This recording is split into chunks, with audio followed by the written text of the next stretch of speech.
You are gonna want to watch this for The Rock turning into a damn raisin! The smashing machine was a bit of a surprise, but also at the same time, not really, because we knew The Rock wanted to show off that he could still act. I do think before this movie, I think his best role was actually in Pain and Gain. That movie is just so good with him in it.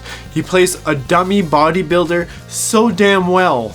And in that movie, you just believed he was a dumbass. So maybe he should probably play more dumbasses? I know people seem to be on the fence with this film, but in a sea of shit films of 2025, I think this one stands out a lot more. The film follows Mark Kerr, who enters the UFC when not many people knew what the hell it was, struggling with his addiction with pain meds and handling his crazy ass girlfriend Dawn, played by Emily Blunt. And I was like, damn, Emily Blunt still looks freaking fine as hell at 42. I was like, what the shit? I feel like I haven't seen her in a while in a lot of films, but yeah, she still looks great. Then Marky Boy here struggles to become the best UFC fighter in the late 90s. The cinematography to this film was a bit of a breath of fresh air. It looks like they probably used some dehancer baby and gave this documentary looking style for a film. If I did have to compare this film to the Iron Claw, I do think the Iron Claw had more of a movie look. This has just that, you know, it just looks like that documentary, but it also has that very movie vibe to it. I guess he used some like zooms in there and such, and it was just, I thought it was great. The makeup for The Rock was fantastic. They did a great job of transforming his face to look more like Mark Kerr, and seeing the credits of what Mark Kerr used to look like, I think they did a really great job with it. Facial features and everything, like his eyes, and then also his ear as well, his cauliflower ear. Damn, these guys really paid attention to that. Even the production design to this film had this great 90s setting. It felt like we just went back in time to the late 90s, early 2000s. And I was like, damn, bringing back some memories. The music in here is okay. It's like a 6 out of 10. There's nothing super memorable about it. There's no very memorable themes in here.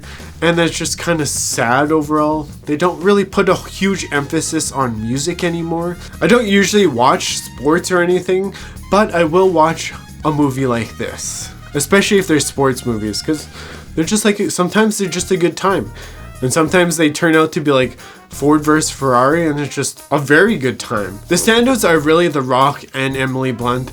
The way they have these constant fights was way too real. I was just thinking in my head, Benny Safdie wrote this shit way too well, and they did a great job acting it out. Punch me in the f***ing face. Could we communicate Punch then me in if the I f***ing face. Punch me in the f***ing face. Homie here just wants some whole milk with his protein shake, and she gave him skim milk soy shit. I thought that scene was way too funny. Just the way how he's so like particular, and the way Dawn just doesn't in a way give a shit exactly as to what he's doing, and just stuff like that. You could just tell these two were not meant for each other. Then the rest of the film is really about how Mark Kerr struggles with his addiction to these pain meds, and they basically make him feel nothing at all. Then after losing a fight in Japan, Dawn tells him, You lost a fight, big deal, just get over it. and he punches the f***ing door! He tore that shit apart!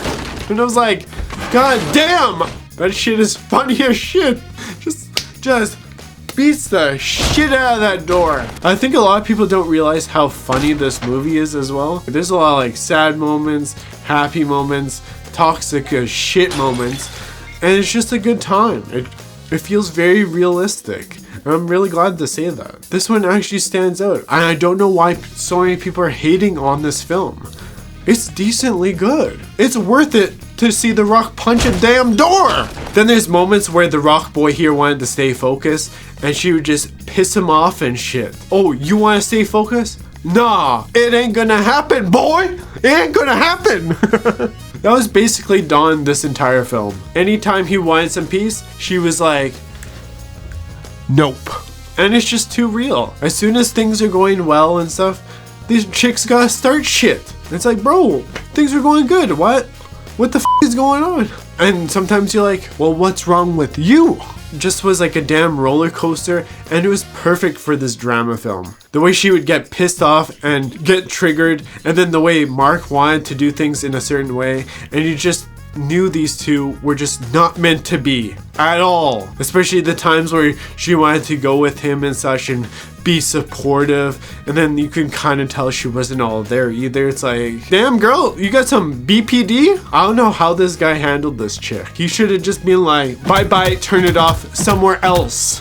The Rock here goes to rehab after taking too much pain meds, and Mark Coleman goes back into fighting. I didn't think they would have such an emphasis on Mark Coleman in here, but they really did, and I didn't mind it, but I still wanted to see Raisin Boy. The Rock Boy comes back to Dawn being all crazy and shit, and then the way she breaks the bowl he gave her while he was on the phone, that was just way too funny. Telling his sober buddy, hey, like, Did you hear that? she's doing some shit. She's breaking shit now. And at least he's very calm about it. And that's what I liked. At least he changed to be a better person overall and not somewhat of a piece of shit.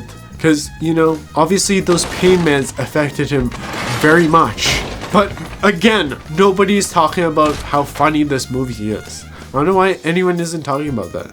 Everyone was talking about the Oscars and stuff like that. I'm like, nah, I don't give a shit about that. I'm more excited about The Rock being funny as shit. That's what I care about. I was like, damn, this is a good time. The one takeaway from this film is just the basic ups and downs of humans, essentially.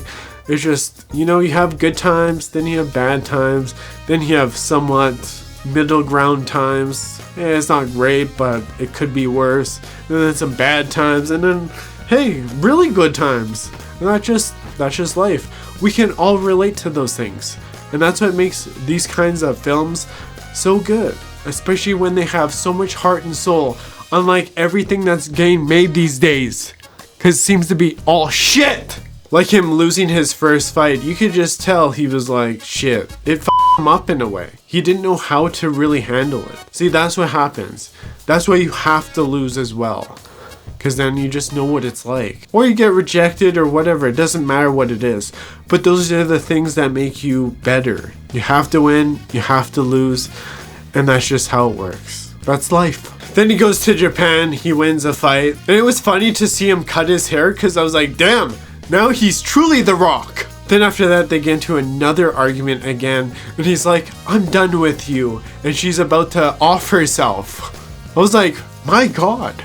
This chick is actually crazy. She almost went, bye-bye, turn it off. It's completely irrational to go out like that with a bang and then loses the next fight. And he doesn't end up fighting his buddy, Mark Coleman. And he knew he was just bummed about it. But it was good to see him cleaned up and not doing them damn drugs. And that's what I like to see. Although it does seem like the ending was a bit lackluster in my opinion.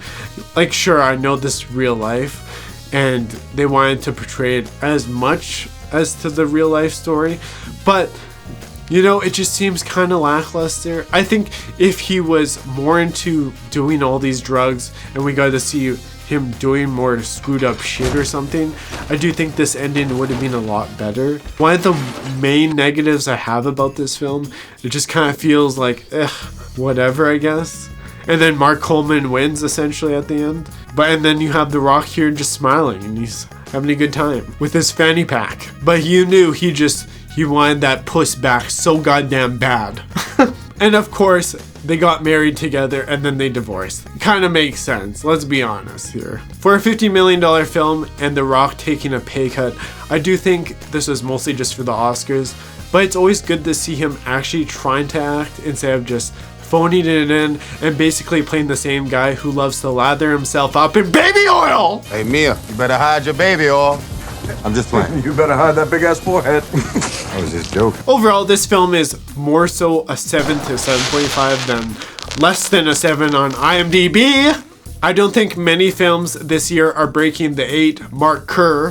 That was stupid. But I do think The Rock gave a solid performance trying to go for them Oscars. I do think it's a funny film, it's got a lot of heart, and then seeing the actual Mark Kerr at the end was just great. It's good to see that. You could just tell they had a lot of soul and passion in this, instead of just making cookie cutter bullshit like most of Hollywood does. I don't think The Rock Boy here is gonna win an Oscar. I think he'll get nominated for sure. And then we'll probably just have some fruit win the Oscars. Because they love doing that shit. If you guys enjoyed the video, subscribe for more rocks to raisins here.